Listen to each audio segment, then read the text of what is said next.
দ্বিতীয়বার সাংসদ হিসাবে লোকসভায় প্রথম ভাষণ থেকেই আক্রমণাত্মক মেজাজে তৃণমূল কংগ্রেসের কৃষ্ণনগরের সাংসদ মহুয়া মৈত্র।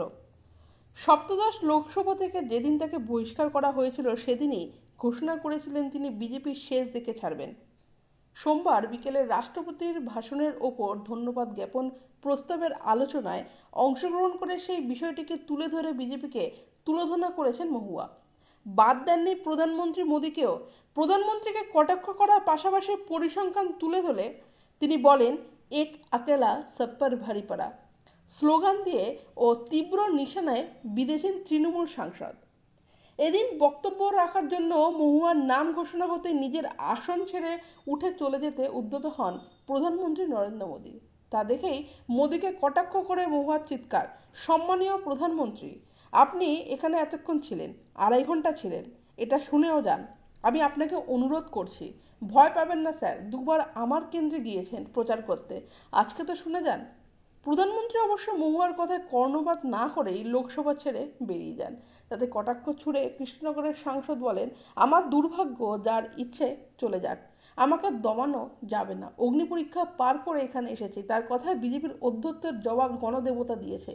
বিজেপির রাজতন্ত্রকে 303 থেকেই গণতন্ত্রের 240-এ নামিয়ে এনেছে। মহুয়ার ভাষণের শেষে লোকসভার বিরোধী দলনেতা রাহুল গান্ধী নিজের আসন ছেড়ে উঠে এসে করমর্দন করে যান। অন্যান্য বিরোধী দলের সাংসদরা মহুয়ার কাছে এসে তার ভাষণের প্রশংসাও করেন।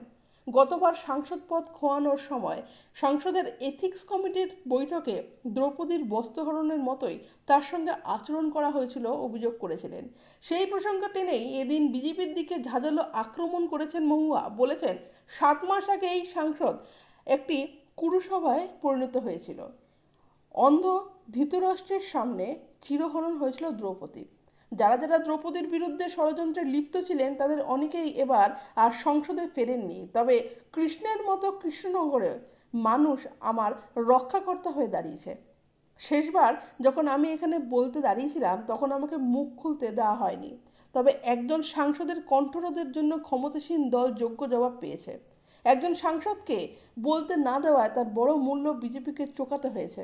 লোকসভায় আমায় দমনের চেষ্টায় মানুষ বিজেপির 63 জন সদস্যকে একেবারে বসিয়ে দিয়েছেন। অতিদর্পে হতলঙ্কা বলে কটাক্ষ করেন মহুয়া। তার দাবি, বাংলায় প্রধানমন্ত্রী যেখানে 23টা জনসভা করেছিল তার মধ্যে বিজেপি 20টা হেরেছে। মহারাষ্ট্রে 18টি জনসভার জায়গাতে 15টিতে হেরেছে।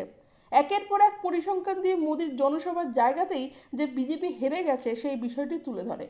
এক আকেলা সব পর ভারী পড়া বলে বারবার স্লোগান দেন মহুয়া।